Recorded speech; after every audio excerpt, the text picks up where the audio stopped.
অনেক দিন পর আরও একটি রেসিপি নিয়ে এসেছি। তো চলো রেসিপিটা দেখা যাক। আজকে আমি বানাবো পুডিং।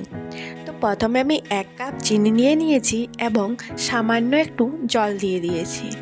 এরপর এটাকে ভালো করে একটু জাল করে নেব।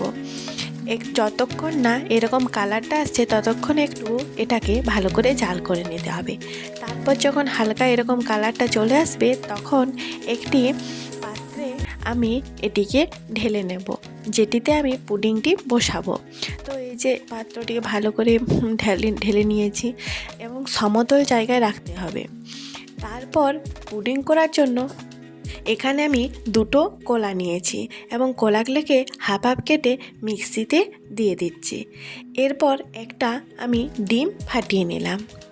এরপর এটাতে দেব এই যে আমি হাফ কাপ চিনি এবং তার সাথে মেশাবো 1 কাপ দুধ। দুধটা পরিমাণ বুঝে দিতে হবে, আমার আর একটু প্রয়োজন হলে আর একটু দেওয়া যাবে। আর এখানে আমি 1 চিমটি লবণ দেব আর একটু ভ্যানিলা এসেন্স দেব। এরপর এটিকে ভালো করে আমি পেস্ট করে নেব। তো চলো এই যে আমি পেস্ট করে নিয়েছি। এরপর আমি আরও 1 কাপের মতো দুধ দিয়ে দিলাম।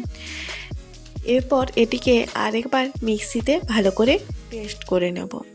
তো এই যে এরকম একটা পাতলা স্মুথ হবে। এরপর আমি যে পুডিং বানানোর জন্য কেরামিনটা তৈরি করেছিলাম সেটা দেখো কত সুন্দরভাবে সেটকে বসে গেছে। এরপর এটাতে আমি এই যে একটি ছাঁকনির সাহায্যে ভালো করে ছেঁকে নেব। ভালো করে ছেঁকে নিতে হবে, কারণ কলার কোনো দানা বা বীজগুলো রয়ে গেলে সেগুলো এই ছেঁকনির মধ্যে আটকে যাবে। এরকম আমি আস্তে আস্তে পুরোটা ভালো করে ছেঁকে নেব। তো ভালো করে ছেঁকে নিয়েছি, এই যে কিছুটা বেরিয়েছে। আমি প্রেসার কুকারে বালি এবং 3টি পাথর দিয়ে একটু গরম করতে দিলাম।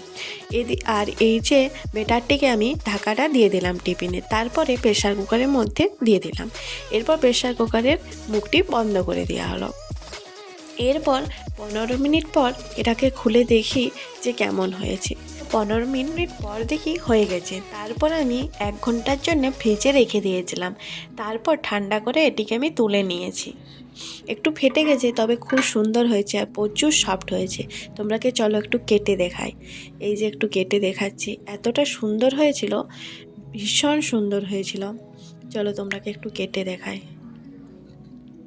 এই যে দেখো কত সুন্দরভাবে হয়েছে, দেখো কত পারফেক্ট হয়েছে।